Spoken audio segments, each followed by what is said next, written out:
네, 안녕하세요. 오비찬의 택티컬 일기에 드래곤볼 모으기로 했던 핸드건 밑에 매그웰이 은색이었잖아요. 네, 은색이었는데 지금 색깔이 다르죠. 너무 은색이 거추장스러워서, 왜냐면 홀스터에 집어넣고 나면 이렇게 여기만 보이니까. 네, 그래서 세라코트를 했습니다. 이 세라코트를 하면서 모델링 맥스에 왔잖아요. 뒤에 백을 보시면 아시다시피. 네, 그래서 세라코트의 과정은 어떻게 되는지 직접 찍어봤습니다. 자, 함께 보시죠. 세라코트는 이런 거다. 시를 30년째 하고 있지. 도료가 보관도 되게 중요하고 작업 전에 온도도 되게 중요하거든요. 생각보다. 작업 전의 온도? 작업 전에. 그러니까 도료가 너무 차가우면 응결이 생겨서 칠을 하면 여기에 이렇게 기름 자국이 있는 것처럼 아하. 피놀처럼 생긴단 말이에요. 어어어. 사람들이 그거를 오일이 있다고 착각을 하는데 그게 아니고 그게 너무 차갑기 때문에, 그러면 도료가 너무 차가우면 뿌릴 때 상온하고 합쳐지면서 수분을 빨아들여서 피놀이 생기는 거예요. 그러니까 사실 되게 중요한 건 작업하는 도장면의 온도, 도료의 온도, 실내 온도가 어느 정도 큰 편차가 없는 게 되게 중요하지. 그게 틀어졌을 때 불량이 나오는 거예요. 그래서 상온 보관 이런 거 되게 중요하구나. 한동안 난로가 고장이 나가지고 온도가 안 맞춰져서 도료들이 다 되게 차갑게, 요즘 갑자기 날씨가 추워져서 좀 관리가 안 됐었거든. 그래서 도장을 하면 전날이나 아니면 몇 시간 전부터 온도를 맞춰주지, 그 안에 온도를. 이거 언제나 궁금했어요. 맨날 화면에서만 봐서.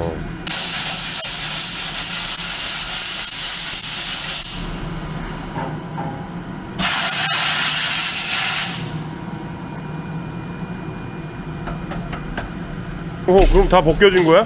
다 벗겨주지. 이 기계는 얼마나 해? 쓸만하면 한 700 정도? 우와, 진짜? 그럼 여기 지금 이 공간에 가장 비싼 기계가 뭐야? 선반? 물론 선발들이 더 몇천만 원씩 하냐면 중고로 샀으니까 그것보다 레이저 막힌기? 레이저 막힌기.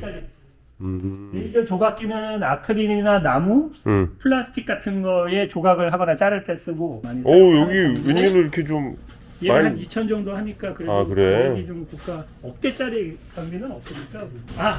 제일 비싼 장비 있네. 뭐 여기 있네. 한 100억 정도의 가치가 있다고 할까. 뻔뻔하다. 뻔뻔하지. 야.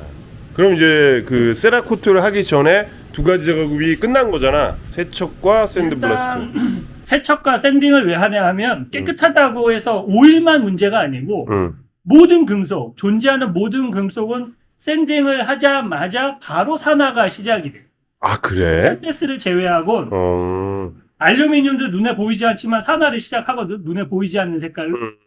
그래서 보통 도장이라는 게 자동차 같은 경우에는 6시간 미만 샌딩을 치면 그것도 도장면에 서페이서나 도장면이고, 금속 같은 경우에는 샌딩을 치고 나 같은 경우에는 10분 내외로 작업을 시작을 해요. 분량이 가장 적으니까.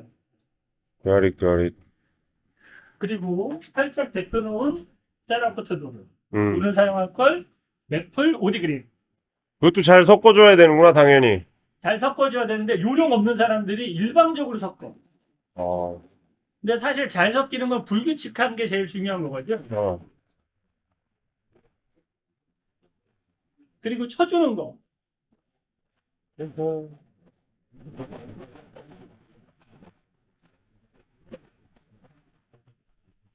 이렇게 섞는 게 가장 잘 섞인다는 게 내 개인적인 생각. 그러면 도료를 그것도 뭐 하는 거야? 경화제 양을 체크해서 경화제를 정확하게 재야 되니까.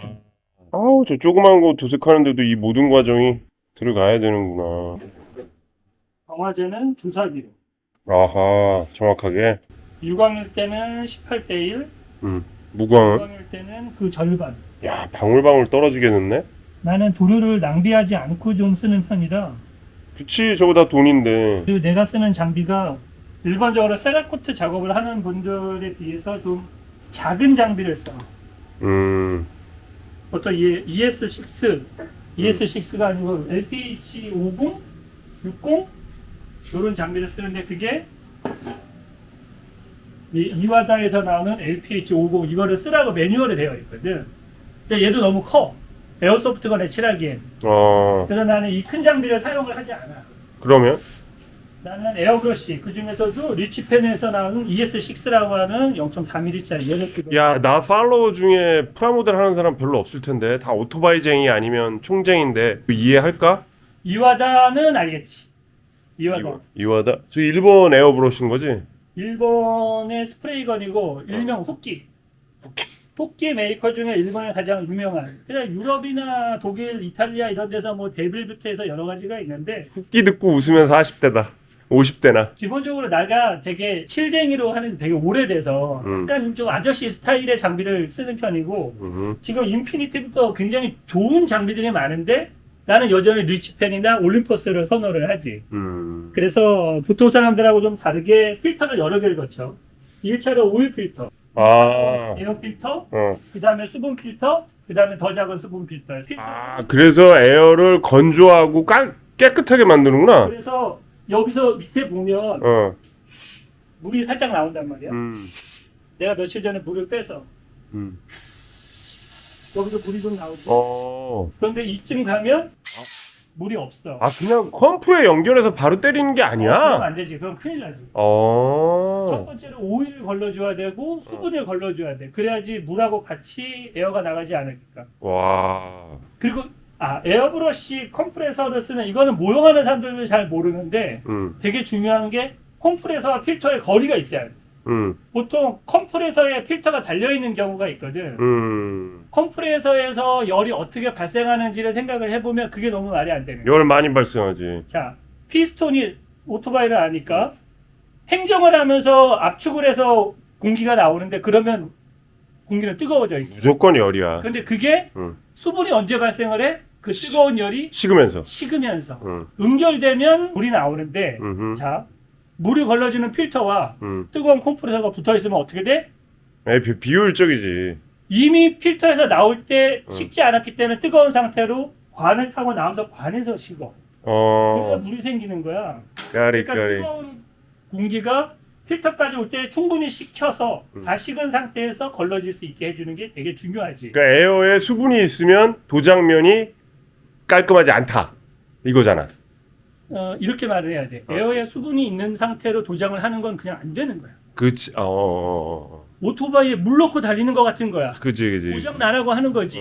고장면이 엉망진창이 되라고 하는 거지. 까리 그럼 까리. 내가 왜 이 얘기를 하냐? 컴프레서에 필터를 붙여서 파는 업체들이 되게 많아. 근데 너는 이렇게 따로 이렇게 다 작업해가지고 이게 필터를 기본이니까. 4개나.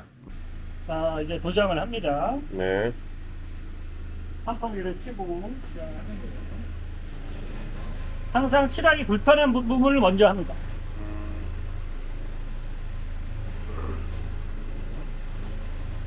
만약에 이렇게 하다가 실패하는 경우도 있잖아. 그럼 말렸다가 다시 샌딩 치고 다시 해? 보통 이 정도 상태에서 그럼 바로 신너에 담가서 신너로 세척을 해버리지. 아, 신너래. 그냥 녹인다고? 그리고 나는 볼트도 깔맞춤을 하기로 했어. 볼트 깔맞춤. 아, 이게 오븐이야? 자작으로 사용하고 있는 오븐이지. 150도로 맞춰주고 응. 1시간. 1시간. 열이 안에서 150도를 맞춰주는데 중요한 게 열이 150도를 계속 쏴지만 복사하면 점점 올라가거든. 그러니까 어느 정도 투부화분위가 있고 어느 정도 사이가 빠져나올 수 있는 공간. 그리고 실제로는 열이 바닥에는 거의 많이 안 가기 때문에 적정 높이에서 해줘야 돼서 항상 거쳐줄 때도 높이를 맞춰주는 게 나중에 이제 도장 퀄리티가 좋아지는 거가 됩니다. 건조도 되게 그럼 노하우가 필요하겠네. 그 에어브러쉬 세척하는 거지. 세척을 해야지.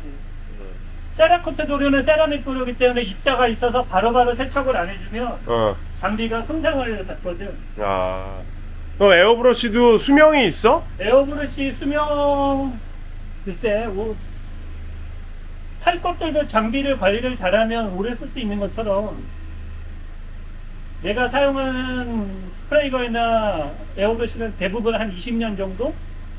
오케이. 그래. 자, 띵. 그러면 오케이. 열면 어. 깔맞춤하는 볼트까지. 오케이. 근데 열 처리가 150도니까 뭐 이렇게 울거나 쪼라들거나 휘거나 그러진 않겠네. 이게 알루미늄 스틸에는 전혀 문제가 없고 음. 아연도 어느 정도 버티는데 음. 안 되는 게 하나가 있어. 뭐가? KSC. PSC? KSC는 응. 내가 생각하기에는 그냥 알루미늄은 아닌 것 같아. 마그네슘 계열이를 지금 브랜드 KSC 얘기하는 거야? 그렇지. 그래서 걔는 열을 100도 이상을 가열을 한 15분에서 30분 하잖아. 응. 팽창을 해. 금속이. 뭐래? 그 금속이야? 아닌 거 아니야? 그 저기 왜 무거운 거 있잖아. 금속분 일단- 말른 플라스틱. 이런 종류는 CNC로 깎는 거기 때문에 응. 알루미늄이 밀도가 엄청 높다고. 응. 단단한 걸 깎는 거야. 어. 그런데 다이캐스팅이라고 응. 쇳물을 부어서 뽑아내는 것들. 어. 그런 것들은 뜨거운 쇳물을 부어서 식으니까 그 안에 기포들이 차 있어. 그러겠지. 주문이. 그런데 마그네슘이 응. 특히 마그네슘이 다른 금속에 비해서 훨씬 가볍거든. 알루미늄보다 더 가볍거든. 알아. 그거는 밀도가 높지 않다는 뜻인가 봐. 오토바이 나도 그전에는- 휠 중에 제일 비싼 게 마그네슘 휠이야. 그전에는 별로 신경은 안 썼었는데 근데 그거를 뭐 단조를 해가지고 눌러가지고 압축률을 높이면 몰라도 응. KSC는 내가 1911 작업해 본 게 불악센 같은 거 뿌려서 응. 80도로 30분 구워도 팽창을 해서 탄창이 안 켜져. 오 마이 갓. 그럼 어떻게 해? 그런데 형님한테 이게 물어줘? 뭐냐면 응.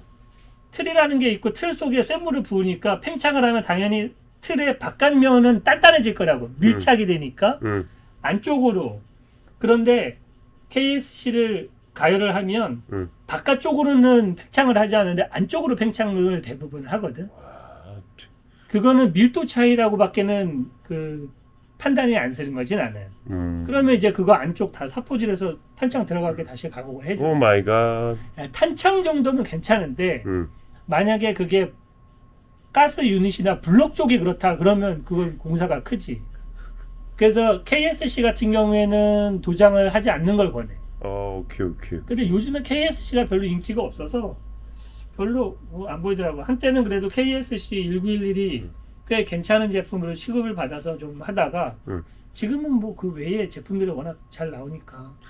참, 그 어차피 이번 편은 세라코트 이렇게 한다 이런 거였는데 세라코트 말고 요즘 또 뭐 모델링 맥스에서 하는 뭐 이상한 거 있잖아. 뭐 티타늄인가 뭔가? 티타늄 몰드, 그러니까 보통은 이제 PVD, 금장이나 은장 PVD 코팅, 은장도 돼? 금장만 금장 말고? 은장이 PVD 코팅이 되고 PVD 코팅이 도금 일종의 도금이거든. 그래서 보통 금색이나 은색이 되고 이제 DLC도 그런 종류의 하나라고 알고 있어. 요즘에는 이제 PVD, DLC 두 가지를 사용을 하는데 PVD가 좀 주의할 게 그 색이 진하게 나올수록 온도를 높여야 되거든. 고열로.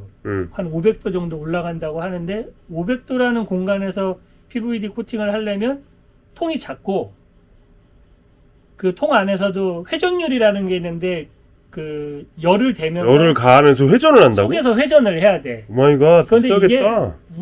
내가 맡기는 데는 한 200도 정도로 회전을 하는 아, 저번에 나대류 갔던데? 근데 거기는 통이 큰 대신에 통이 크니까 500도까지 못 올리고 200도 정도 올린단 말이야.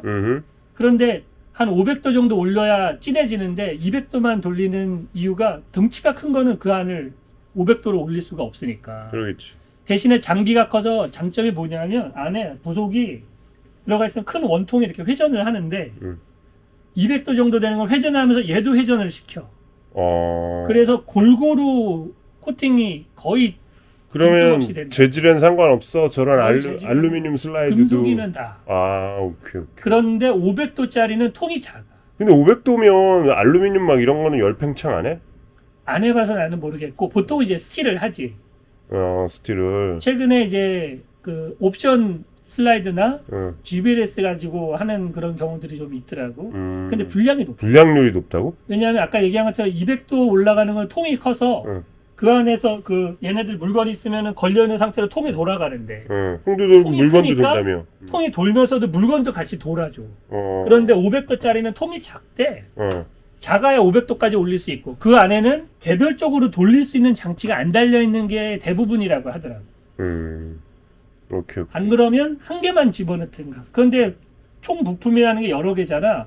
보통은 비슷한 부품을 쫙 걸어서 열 처리를 하기 때문에 열을 대기 때문에 대충 다 비슷비슷하게 골고루 열을 받는데 총의 부품은 워낙에 종류도 복잡하고 혼자서도 안팎이 있고 막 이러다 보니까 좀 고열로 돌리는 PVD에서 불량이 나올 확률이 좀 높다. 이게 이제 PVD 업체에서 들은 얘기거든요. 에이, 세라코트가 제일 편하겠네. 그래서 최근에 고민을 하던 것 중에 진하게 안 나와. 내가 이걸 보여주려고 뭔데? 상관도 없는 걸 어, 이거 뭐야? 블루잉이야? GBLS 1911 가지고 블루잉으로 어. 70을 구현을 한 거죠. 야, 이건 거의 실총이네. 그러니까 블루잉이 와. 가지고 있는 약간 이 오묘한 색깔. 어. PVD나 DLC처럼 진하지 않아도 이렇게 나올 수 있는 색깔. 이게 이제 구현이 좀 안 돼서 고민이었는데 최근에 하도 가지고서는 이렇게 저렇게 만지고 방법을 찾다 보니까 하게 되었지. 이건 뭐라 그래? 이건 뭐 어떻게 되는 거야? 이거는 전통적인 블루잉. 아, 그 블루잉. 내가 하는 블루잉으로만 70을 구현을 한 거. 야, 형 아깝다. 나 같은 사람도 그냥 걸어놓고 보겠다. 요거 총 개발한 사람한테 갈 거야.